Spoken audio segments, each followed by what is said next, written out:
Eh bien, nous sommes à présent dans une autre région viticole française, Saint-Émilion. Ça, c'est un mot qui chante. Et puis, nous sommes ce matin avec Cathy et Alain Lafarge, le domaine Bertina. Alors, ça fait chanter, ça, Saint-Émilion, Cathy. Ma foi, oui, c'est super, c'est voilà. Hein.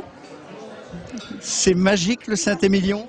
Oui, tout à fait, oui, c'est voilà.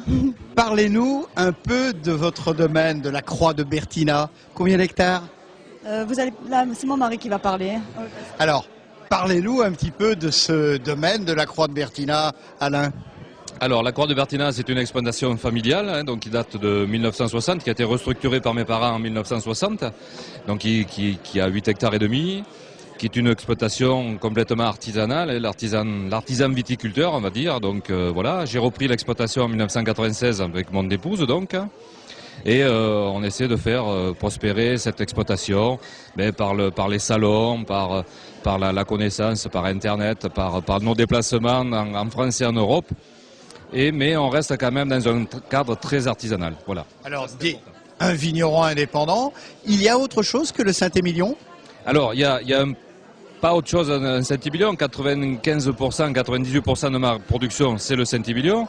Et les 2% qui restent, c'est donc une petite production en rosé qui est fait avec les raisins de Saint-Émilion. Mes raisins, si vous voulez, mais il n'y a pas d'appellation rosé en Saint-Émilion. Moi, c'est juste voilà, pour m'amuser et pour faire plaisir à mes clients, ce produit-là.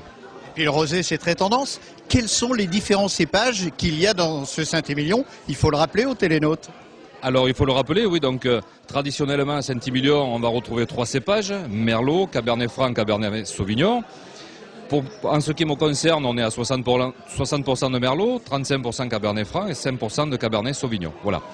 On a la chance d'être à Saint-Sulpice-de-Falérens, d'être au pied du coteau sud de Saint-Émilion, sur des terroirs de graves siliceuses. Donc on travaille sur la rondeur, le fruit, le bonheur, quoi, le bonheur.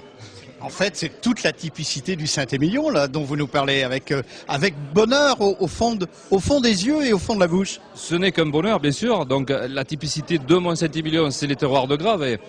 Et ça me fait plaisir parce qu'à côté de moi, j'ai un grand château qui vient d'être classé, Grand Cru classé, donc depuis 2006. Et ça, c'est un bonheur aussi pour nous parce que ça marque nos terroirs. Et c'est une typicité de Saint-Émilion, les terroirs de graves siliceuses. Il y a d'autres typicités, bien sûr, l'argilo-calcaire avec les grands châteaux sur la commune de Saint-Émilion. Mais c'est Saint-Émilion, c'est 8 communes, c'est 8 bonheurs différents, c'est un bonheur complet, on va dire. Venez nous voir, c'est un bonheur complet. Vous êtes enjoué alors, Cathy, un petit peu la ménagère. Vous le conseillez avec quoi, ce Saint-Émilion d'Alain et du domaine? Ça passe un petit peu avec tout, mais il y a viande rouge bien sûr, les viandes blanches, les grillades. Les viandes rouges grillées ou en sauce? Grillées, moins les sauces, Mais voilà, ça passe un petit peu avec tout, franchement. Un fromage de la région? Fromage de la région. Cantal, Saint-Nectaire, Cantal, Saint-Nectaire. Tous les fromages, je dirais, à éviter un petit peu les fromages trop forts avec un... Pas de pâte persillée. Pas de persillé. On n'a pas les vins de terroir de Graves n'ont pas le caractère pour tenir les fromages très, très sévères, on va dire. Voilà. Et si on veut être un peu joueur, un dessert que vous pourriez nous conseiller avec le Saint-Émilion? Écoutez, sur les vins de Graves en dessert, moi, un bon gâteau au chocolat, ça passe bien. Un gâteau au chocolat un petit peu glacé, avec ce Saint-Émilion servi à 15 degrés, même l'été, en sortant un petit peu du frigo. Avec un gâteau au chocolat, ça passe bien. J'ai fait l'expérience, ça passe bien. Ça passe très très bien. Mais ça, c'est un conseil, il faut découvrir. Et le vin, c'est particulier, c'est personnel. On goûte, on aime, on n'aime pas. Ça, c'est le bonheur. Et le meilleur vin du monde, c'est le vin qu'on apprécie. Voilà. Donc essayez. En tout cas, merci pour ces conseils, parce qu'en fait, dans le vin, comme dans le chocolat, il y a des cépages, il y a des grands crus. On en sait quelque chose. Alors, large soif avec modération, hein, il faut faire attention.